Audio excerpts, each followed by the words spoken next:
the Phillies obviously just won the series. Yeah. It was their first playoff series win since 2010. Wow. So congratulations to the Philadelphia Phillies for going into St. Louis, beating a team that not the most talented team on paper, but a team with a good offense and a team that had some magic going in Albert Pujols. The Cardinals just had one of those teams that had a feel this year of, look, are they the most talented? No. But would you be surprised if they made a little bit of a run?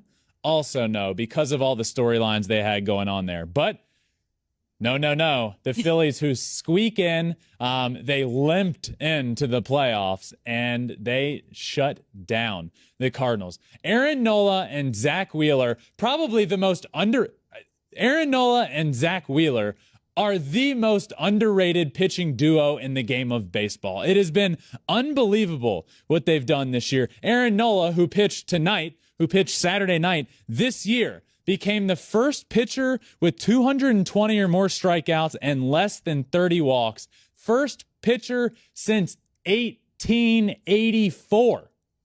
And that's just not some obscure stat. That's 220 or more strikeouts and less than 30 walks. First pitcher since 1884. That is truly wild. The Phillies are the first team to have their starter throw at least 6 scoreless innings in each of their first 2 playoff games, joining the 1921 Yankees, 2018 Dodgers, 2019 Astros, 2020 Braves. The 5th team in history to have their 2 starters in the first 2 games go 6 or more scoreless innings. Zach Wheeler and Aaron Nola are elite, and if they're pitching like this, it could be a problem for teams that they're going to face throughout the playoffs. They go on now to play the Braves, I believe, but still.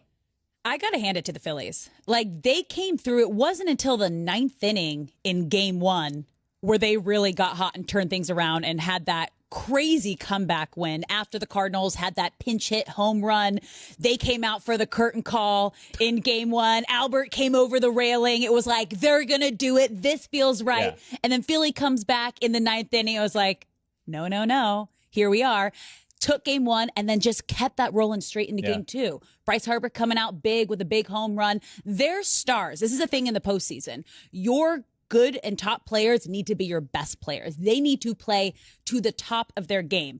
Philly did that.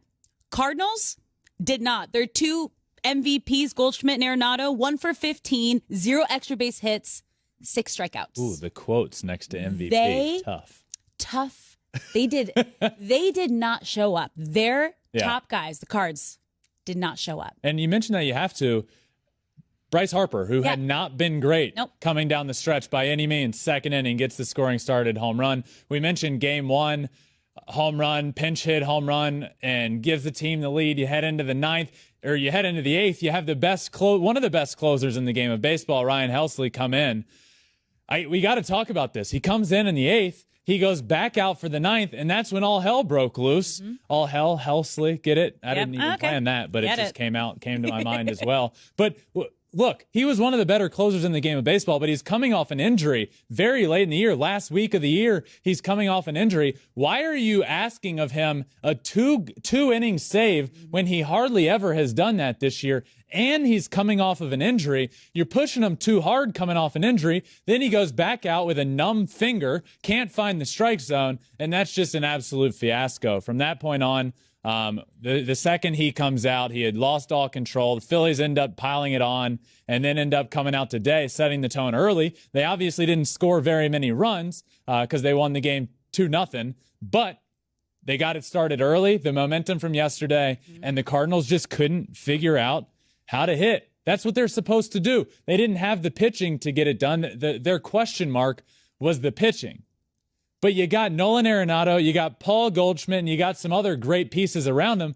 And like you said, Arenado and Goldschmidt 1 for 15 in the series with 6 strikeouts. And the one hit was a single. There was one point in this game tonight where I made a mental note to myself. I said, this is the game, and this is the series. Albert Pujols gets on with a single. with 1 out, and then who do you have coming up? You have Paul Goldschmidt, Nolan Arenado, runner on first base, 1 out, down a run at the time, or maybe down a run or 2. But you got your guys up at the plate. Strikeout, inning over, doesn't go well. And that was the tone of the series. The Cardinals, big bats, obviously all of their bats, but the big bats that have carried them to an NL Central title didn't show up when they needed to, and it cost them big time. Nobody showed up for the Cardinals in a big moment. Not a single player, and that's disappointing. And that base hit is the very last base hit we're seeing of Albert Pujols. Yeah. That just dawned on me. I forgot. Like, oh, he's done. He's done. He's out. That's it. That's sad. That's a tough. We didn't have crying in our rundown, but I didn't. But as you were talking about it, I'm like, that was his last major league hit. That's sad. That is. I mean, an epic farewell tour, end of the season.